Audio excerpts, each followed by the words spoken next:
मेहरान मेघ सां मां आहियां अल्ताफ़ सुमरो अवां जे प्रोग्राम में।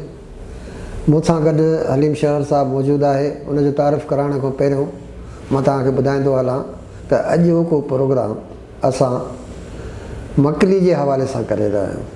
मकली सिंध जो उहो तारीख़ी क़ब्रिस्तान आहे जेको तक़रीबन 20 खनि एकड़नि ते ॿधलु आहे।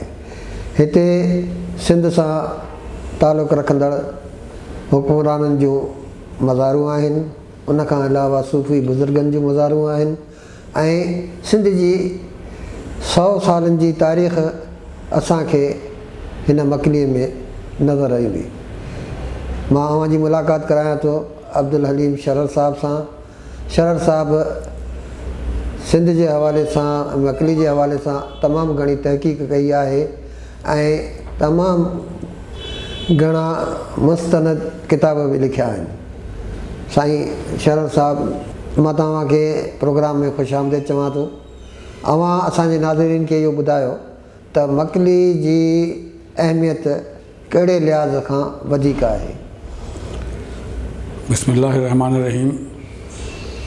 असल में क़ब्रिस्ताननि में जेके मुस्लिम दुनिया जा क़ब्रिस्तान आहिनि उन्हनि में सभिनी खां वॾी क़ब्रिस्तान जेका आहे उहा असांजी मकली जी क़ब्रिस्तान आहे, इस्लामी दुनिया में अॼु बि।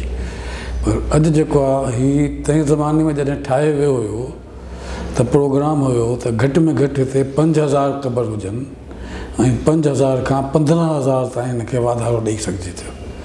त मकली जो जेको एरिया हुयो उते 15000 क़बरनि जे लाइ जेको आहे जाइ तंहिं ज़माने में रखी वई हुई।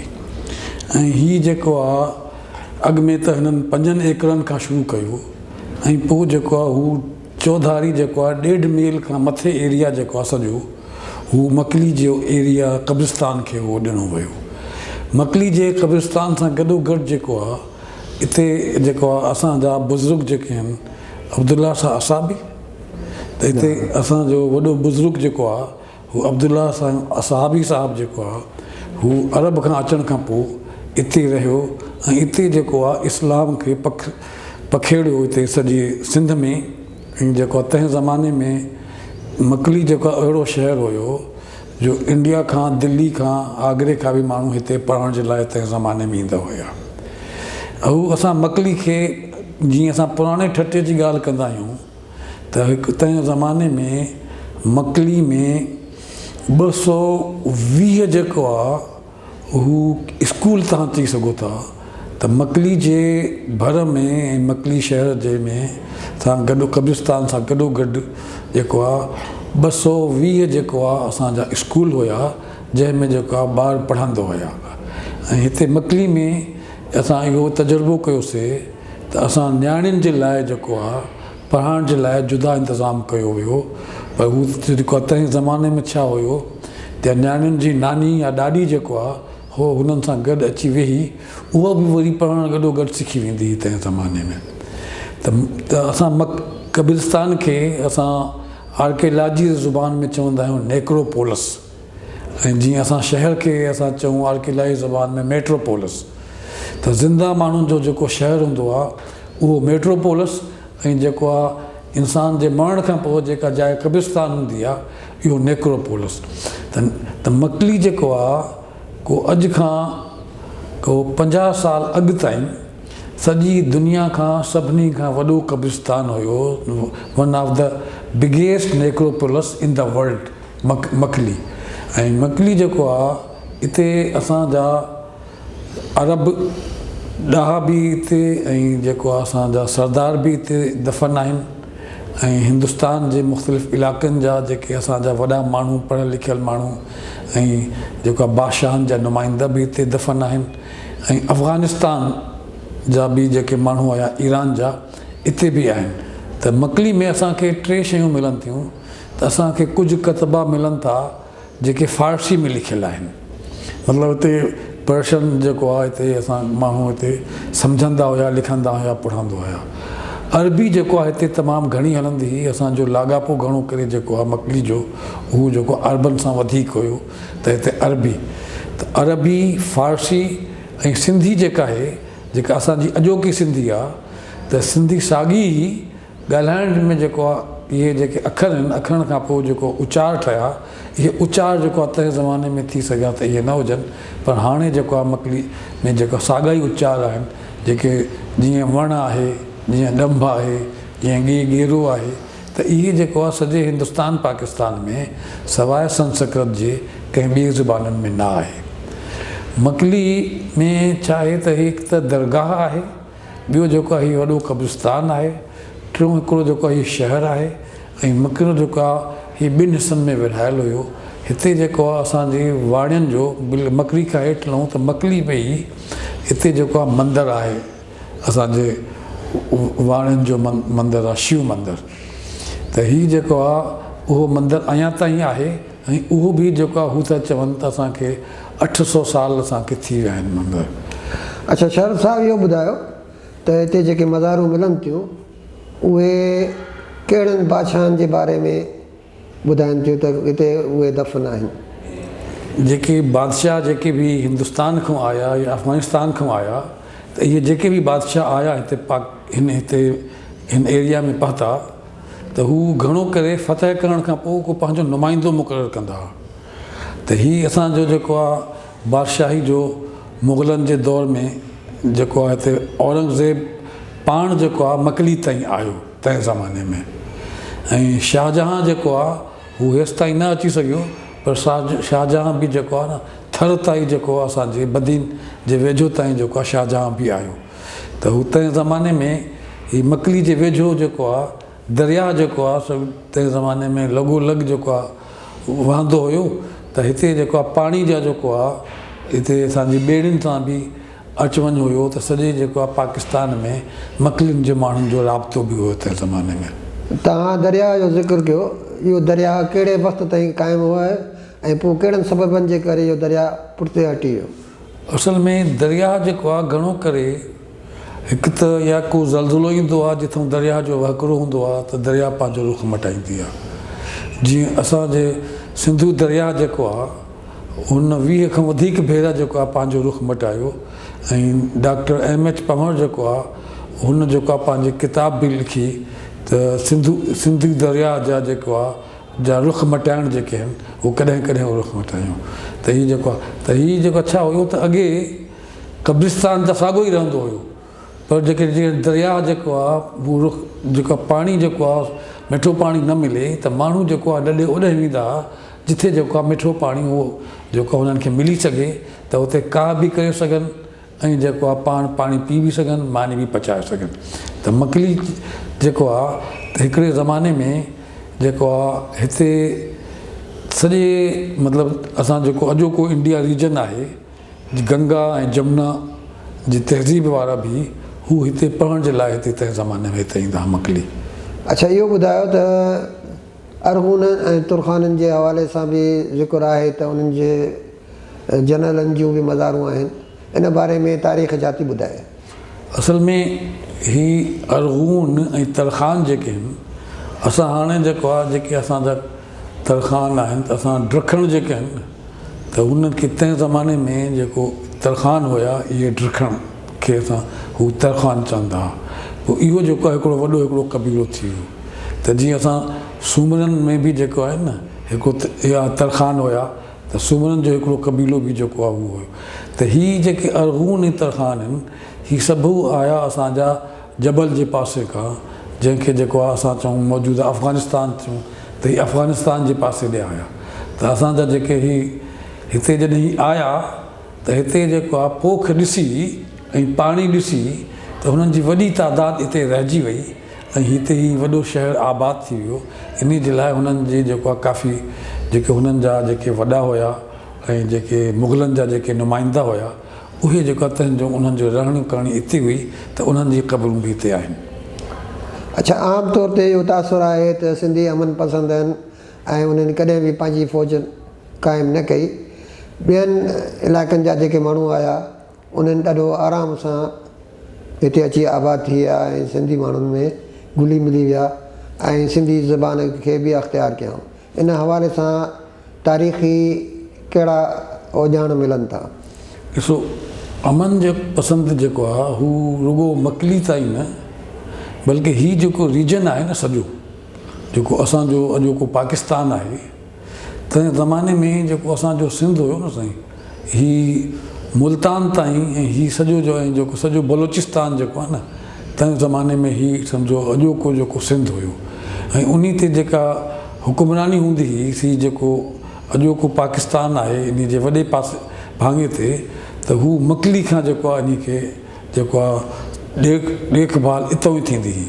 ऐं जेके मुग़लनि जा जेके नुमाइंदा हुया वरी खिलजी बि हिते आया, जलालुद्दीन खिलजी, अलाउद्दीन खिलजी, त अलाउद्दीन खिलजी बि हेसि ताईं जेको आहे मकली जे वेझो ताईं आयो। ऐं हिते मेन जेको आहे उहो आयो औरंगज़ेब आलमगीर। औरंगज़ेब आलमगीर मकली खां वठी हिते जेको आहे असांजे लांडी ताईं जेको आहे न औरंगज़ेब आलमगीर आहियूं। ऐं हिते जेको आहे हिकिड़ो ठहिराउ थियो औरंगज़ेब आलमगीर जो, जंहिंमें जेको आहे जेके जोखिया कबीला ऐं कुझु ॿिया हुया बलोच कबीला उन सां गॾु हिकिड़ो ठहिराउ थियो त हीअ जेको आहे हिते जेको आहे निगरानी कंदा मकली जे वेझो ऐं जेको आहे समुंड जे वेझो ऐं दरिया जी, हिननि टिनिनि जी निगरानी। ऐं उन्हनि मां जेको आहे हिननि खे जीअं असां चऊं ढल, त हीअ ढल वठी सघंदा ऐं उहो पैसा जेको आहे पंहिंजे ख़र्चे खां पोइ वरी हू बादशाह ॾे मोकिलींदा। त हीअ तंहिं ज़माने में इहो हिकिड़ो माइदो थियो हुयो। तव्हां जंहिं दौर जो ज़िक्र था कयो उन दौर में हुकुमरान सिंध जा कहिड़ा हुआ? मतिलबु हिते सिंध में असांजा सूमरा हुया, वरी जेको असांजा आगा खानी हुकुमरा हुया ऐं टियों जेको आहे हू घणो दौरु जेको आहे सभिनी खां वॾो दौरु जेको आहे हू सूबरनि जो दौरु हुयो, आगा खाननि जो दौरु हुयो। ऐं अरगून ऐं तरखान जेके हुया ही हिते हुकुमरानी करे वरी पोइ हू उते जेको आहे हिते छाजे करे त बाग वग़ैरह हिते घटि हुया त हू वरी जेको आहे मथे जेको आहे पंहिंजे जबल जे पासे ॾे अफ़गानिस्तान जे पासे ॾे जेको आहे लॾे विया ऐं कुझु जेको आहे दिल्ली जे पासे विया। त हिते अरगून ऐं तरखान जेके आहिनि उहे जेको आहे हिते घटि बचा ऐं बाक़ी जेका हितां जी आबादी हुई उहा सभई मुस्लमान आबादी हुई, त बाक़ी हितां जा मुस्लमान आबादी रही। अच्छा, आम तौर ते इहो चयो थो वञे त बर सग़ीर ते मुग़लनि तमामु घणो अरसो हुकूमत कई, मुग़लनि जो सिंध ते केतिरो असरु हुयो? असल में मुग़ल बादशाह जेको आहे हुननि में हिकिड़ो बादशाह न बल्कि ॿ बादशाह सिंध में आया। हिकिड़ो बादशाह त जेको आहे हू चोलिस्तान जे रस्ते सां पंजाब जे रस्ते सां आयो ऐं हू बदीन ते वेझो आयो। ॿियो जेको आहे औरंगज़ेब बि आयो। ऐं हिननि खां अॻु में मतिलबु मुग़लनि खां अॻु में जलालुद्दीन खिलजी ऐं वरी उन जो भाउ या पुटु जेको अलाउद्दीन खिलजी, त इहे बि जेको आहे हिते सिंध ताईं आया ऐं जेको पर हीअ ठटे जे वेझो आया ऐं दरिया जे कप सां वरी पोइ मोटी विया हुते जेको आहे हू पंहिंजी जीअं बादशाह खे हलाइण जे लाइ हुते मां रहणो पवंदो आहे त हू मोटी विया।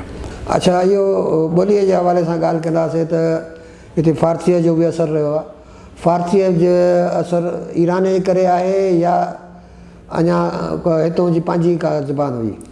असल में सिंध जी जेका पंहिंजी ज़ुबान हुई उहा जेका लिखणी हुई तंहिं ज़माने में त असां खॿे पासे खां सॼे पासे लिखंदासीं, लेफ्ट टू राइट। त ऐं जेको आहे हिंदी बि लेफ्ट टू राइट ऐं संस्कृत बि लेफ्ट टू राइट। त हू जेको आहे लेफ्ट टू राइट मां त हितां जी हिन जो मतिलबु आहे त असां हिते जेका डेवलपमेंट थी त हुन में ॿिनि हिसनि में थी वई। त हितां जा जेके नॉन मुस्लिम्स हुया हू लिखंदा खॿे पासे खां सॼे पासे ॾे। त ऐं जेका हू असां चऊं त मौजूदा हिंदी चऊं त जेको आहे हिंदी आहे त हीअ जीअं खॿे पासे खां सिंधी पासे, त जीअं असां ॾंड आहे त हू सिंध में सिंधी में ऐं हिंदी में असां इहो उचार करे सघूं था ऐं संस्कृत में त संस्कृत ऐं हिंदी खॿे खां सिंधे पासे ऐं अरबी ऐं फारसी जेको आहे सॼे। पोइ कुदरती तौर ते ईअं थियो त जेके मुस्लिम आबादी जा इलाइक़ा थिया हू सॼो राइट खां लेफ्ट लिखणु लॻा, अफ़गानिस्तान ताईं, ईरान ताईं, अरब ताईं, इंडिया ताईं, भारत ताईं। ऐं जेको आहे जेके नॉन मुस्लिम हुया उहे जेको आहे लेफ्ट टू राइट लिखणु लॻा। त हिते जेको आहे हिंदू बि लेफ्ट टू राइट लिखंदा हुया ऐं जेको आहे हिंदुनि खां अलावा जेके ॿिया बि जेके हुया मज़हब वारा उहे बि जीअं जैन हुया उहे बि जेको आहे लेफ्ट टू राइट लिखंदा हुया, जीअं बुद्ध हुया त उहे बि लेफ्ट टू राइट लिखंदा हुया।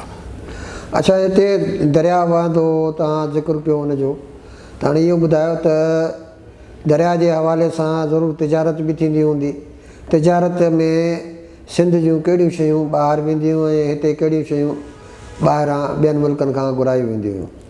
असल में सिंध जेको आहे तंहिं ज़माने में हिकु त हीअ आहे त हुन हथ जा जेके तंहिं ज़माने में जेके कपिड़ा ठहंदा हुया त सम्झो तव्हां त हिते ठटे में असांजी पंहिंजी हूंदी हिकिड़ी नंढड़ी इंडस्ट्री हुई ठटे में जेके हिते ही जेको आहे ही सम्झो तव्हां टेक्सटाइल मिल चओ था त नथा अची सघो पर टेक्सटाइल आइटम्स ठहण जी जेको आहे हिते जेको आहे इंडस्ट्री ठटे में त माण्हू परे परे खां ईंदा हुआ ऐं जेको आहे हितां जेको आहे ख़रीदारी करे जेको आहे हू जैसलमेर जे तरफ़ां जेको आहे हू हिंदुस्तान जे ॿियनि पासनि में वेंदा ऐं हेॾो जेको आहे सॼे पंजाब ऐं अफ़गानिस्तान में वेंदा।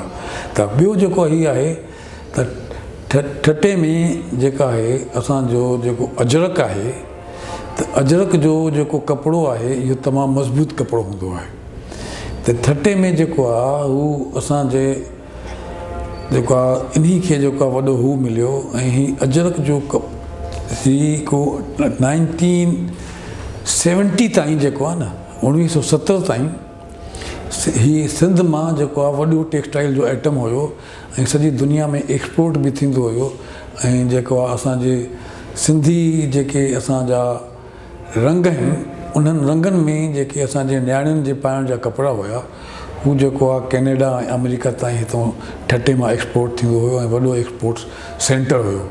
पोइ वरी छा थियो त उहे माण्हू जेको आहे पंहिंजे कंहिं सबब जे करे ही लॾे आया कराची जेके ठटे जा जेका वापारी हुया हू कराची लॾे आया त हू जेको आहे ठटो जेको आहे हू वापार जे लिहाज़ सां पुठिते रहिजी वियो ऐं ॿियो जेको हीअ आयो त असांजो जेको दरिया हुयो हू दरिया थोरो जेको आहे हेठि लही वियो त दरिया जेको आहे अटकल जेको आहे 2-2.5 मील जेको हेठि जो वियो त माण्हू जेको आहे जंहिंखे पाणी जे लाइ जेको आहे ॾुखियाई थी त इन जे लाइ जेको आहे हू ठटो शहर जेको आहे हू दरिया सां गॾोगॾु जेको आहे अॻिते वञण जी कोशिशि कई। अच्छा, आमतौर ते चयो वञे थो त अजरक सां गॾोगॾु सिंध जी मलमल बि तमामु घणी मशहूरु हूंदी हुई, इन हवाले सां कहिड़ा अॼाण मिलनि था? असल में जेको आहे सिंध जो मलमल जेको आहे न हू बेसिकली शुरू ई ठटे खां थी त हीअ जेको आहे मलमल जेको आहे हू असांजे ऊन्हारे जे में असांजे मर्दनि ऐं जेको आहे नियाणियुनि जो जेको इहो जेके इहे कपिड़ा जेको आहे हू शर्ट्स वग़ैरह ही जेको आहे मलमल जा ठहंदा हुया ऐं मलमल जो रओ बि जेको आहे हू असांजे नियाणियुनि में इहो इस्तेमालु हुयो ऐं मलमल जेको आहे हू पहिरियों कपिड़ो हुयो सॼी दुनिया में असांजो कॉटन क्लॉथ जंहिंखे चऊं असां त जंहिंखे जेको आहे हू मर्द ऐं औरत जेको आहे ॿई पाईंदा हुया ऐं हुननि में रुॻो रंगनि जो फ़र्क़ु थी वेंदो हुयो त कुझु रंग जेको आहे अहिड़ा थींदा हुआ जेके रुॻो नियाणी पाईंदियूं न त हू मर्द ऐं औरत जेको आहे मलमल पाईंदा हुआ। पर मलमल जेको आहे सभिनी खां वधीक जेको आहे रहे जंहिंखे असां उर्दू में चऊं दुपट्टा त जंहिं रहे जे तौर ते जेको आहे हू अञा ताईं जेको आहे इस्तेमालु थिए थो ऐं सॼे पाकिस्तान में इस्तेमालु थिए थो। अच्छा, अजरक जे हवाले सां चयो थो वञे त अजरक 16 मरहलनि मां गुज़री तयारु थी थिए, उन ज़माने में बि इहो ई सिलसिलो हो या इहो बाद में थियो आहे? अजरक में मतिलबु हाल में जीअं अजरक अञा ताईं जेको आहे हाल जे भरिसां जेको आहे 2-3 जेको आहे नंढा नंढा ॻोठ आहिनि त उन्हनि जो ज़रिया माश अॼु बि उहो ई अजरक आहे। त हू जेको आहे हुन में हू चवंदा आहिनि त असांखे अजरक जो ई कलर ॾियण में को अटकल जेको आहे महीनो लॻी वेंदो आहे। अॻु में हिकिड़ो कलर त ई उनखे पोइ सुकाइणो पवंदो आहे, पोइ जॾहिं हू सुकी वञे सॼो रंग त पोइ वरी जेको हुन ते ॿियो कलर हू ॾींदा आहिनि। पोइ अजरक जेको आहे हिनखे ठाहिण में इहो सॼो रंग करण में इहो जेको हिकु ॾुखियो कमु आहे ऐं इहो जेको आहे सॼी दुनिया में कंहिं बि इन खे न वापरायो ऐं पाण सां गॾु न कयो। हाणे जेका अजरक आहे हू प्रिंटेड आहे, प्रिंटिंग मशीन वारी जे टेक्सटाइल मिल वारी टेक्सटाइल प्रिंटिंग आहे, पर हू कलर जेको आहे अजरक जो आहे, कपिड़ो अजरक जो आहे, पर हू जेको आहे उहा महिनत न आहे, उहो जेको आहे जीअं प्रिंटिंग मशीन जेको कलर करे वेंदी आहे उहा आहे। अच्छा, अजरक जे बारे में आम तासुर इहो रहियो आहे त अजरक जेका असली अजरक हूंदी हुई उहा सर्दियुनि में गरम रहंदी ऐं गर्मियुनि में थधी हूंदी। असल में हिकिड़ो कपिड़ो आहे जेके असां चऊं जेको सिंधी में असां चवंदा आहियूं उनखे बाफ़्तो। त त हू बाफ़्त जो कपिड़ो जेको आहे, जेको थुल्हो कपिड़ो हूंदो आहे, जंहिंखे जेको आहे असां जेका हुनखे असां छा नालो आहे, हू कपिड़े खे असां उनखे कंहिं शइ में पुछाईंदा आहियूं त हू जेको आहे वधीक अछो थी वेंदो आहे। त बाफ़्ते खे जेको आहे, माना शीलिंग कंदा आहियो। हा हा, त हू जेको आहे बाफ़्तो जेको आहे हू ओरिजिनल कलर हूंदो हुयो। पोइ उन खे उन बाफ़्ते जे कपिड़े खे हू थोरे उन में जेके असांजे धागा हुया उहे मज़बूत धागा विझंदा हुया, त हू पाइण में बि जेको आहे तमामु घणा ॾींहं हलंदो हुयो। ऐं इहो जेको आहे अजरक जेको आहे 5-5 साल ताईं जेको आहे माण्हू इस्तेमालु कंदा हुया ऐं फाटंदो कोन हुयो, ॻरंदो बि न हुयो अजरक में। त अजरक जेको अञा ताईं जेको आहे, जेको ओरिजिनल अजरक आहे, उहा ॻरंदी बि न आहे, हालांकि काटन आहे ऐं ॻरंदी बि न आहे, ऐं हू अजरक जेको आहे हू फाटंदी बि न आहे। हुनखे जो तव्हांखे फाड़णो पवंदो अजरक जे कपिड़े खे। अशर साहब, तव्हांजी वॾी महिरबानी, तव्हां तमामु मुफ़ीद मालूमात ॾिनी। नाज़रीन, शहर साहब जे हवाले सां असां ठठे ऐं मकली जे हवाले सां गुफ़्तगू हुईसीं। अञा मकली में तमामु घणियूं शयूं आहिनि जेके अव्हांखे ॿुधाइणियूं आहिनि, जेके इंशा ताला अॻे कंहिं एपिसोड में तव्हांखे ॿुधाईंदासीं। इन सां गॾु असांजो अॼोको प्रोग्राम पूरो थियो। महिरबानी।